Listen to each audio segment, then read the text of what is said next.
Okay, so today we are going to have a look at the 3D ultrasound simulation capabilities in InspectionWare.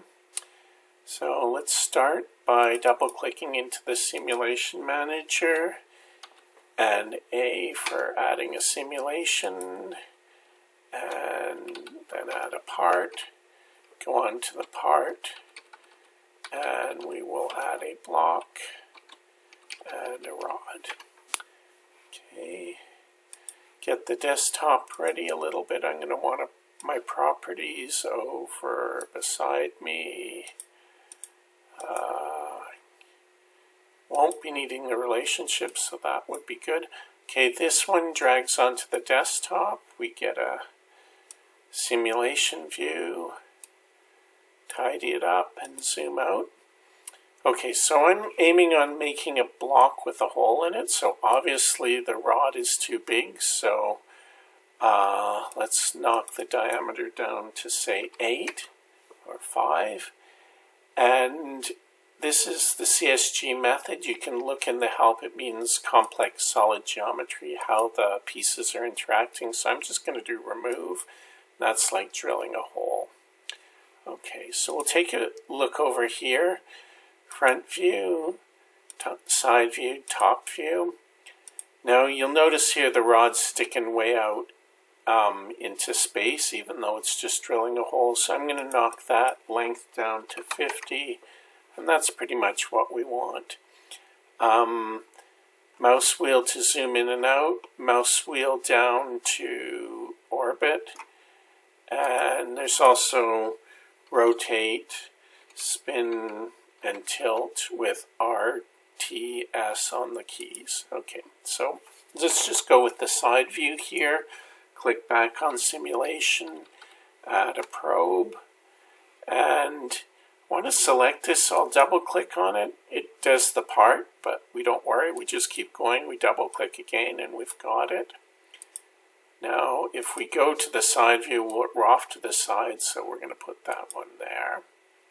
Go back to this view, move it here. Now when the probe's selected, your arrows move it, and your left, right with control will tilt it.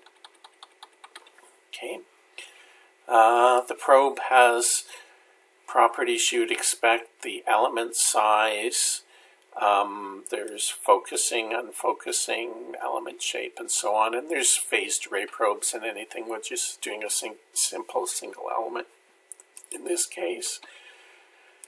We're going to now add a ray tracer, and this does our ray tracing. So drag this portion out here to get the properties of the rays. So this tells us where the rays are. I'm going to put them on the x-axis because we're sort of in a two-dimensional mode. It is truly 3D, but we're looking at it in 2D, so we'll just put it on that face. The rays are limited in this by this ray selection mode properly. It's on description now, so that means I can limit the rays by saying the cutoff time, amplitude, and selecting which modes we want. So if I just flipped out on shear, if I put on longitudinal, you can maybe we're not. You can see that start to show up there. I'm going to go over to this other way of describing the rays, specified. And that just lets us tell what we have. So I'm going to say TS means transmitted shear, reflected shear, and transmitted long. So let's see what we get there. So we'll go and play with our angles. And let's see if we can find something that's coming back.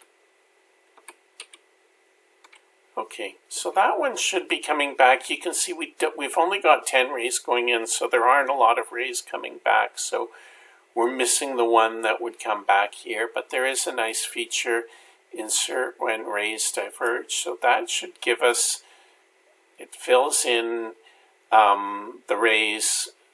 Maybe maybe I'll zoom in here and turn that off. And so we had one ray bouncing off here and one ray there, and there's nothing in this space here which would hit the probe. So this just says, oh, I missed a bunch of things, shoves a bunch more rays in, and that works. But now we've got the opposite problem.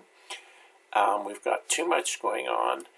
So this can just say filter out to the ones that make it back. And the rest are made opaque, so if you put them to 0, they truly go away. But maybe you want to have a bit of an idea of, so give them a little bit of opacity so they show up there. And the next thing to know is just in general, the flow of the tree in simulation is different than in most of the other managers. Certainly some of them, the flow includes the flow of data. It always includes the flow of execution. But in this case, the tree means I'm attached to you. So just watch, I'm going to select the block and drag, and the probe follows because it's sitting on the block. If I move it down to the root and then select it, it doesn't follow. So that's sort of a thing to know about the inspection tree. Like every other tree, there are there's a whole bunch of tools that can go in here. Just look in the toolbox and start exploring, and you'll see there's lots of different tools for various purposes. Another interesting thing to know is the rays object is a table. So remember, for a table you can do shift double click to get a quick view, and there is a lot of information in here, including the color, the position, the amplitude, the rays before and after, what it hit, what it's in, if it hit the receiver, and a lot of other things, and you can interrogate this for various purposes. I'll add one more node, which is the ray echoes, and that is another table, and that's telling us all the rays that hit the receiver and the time they hit, and their amplitude, and their index, and that. And this one can be hooked up to a simulator, so you can get a simulated A scan.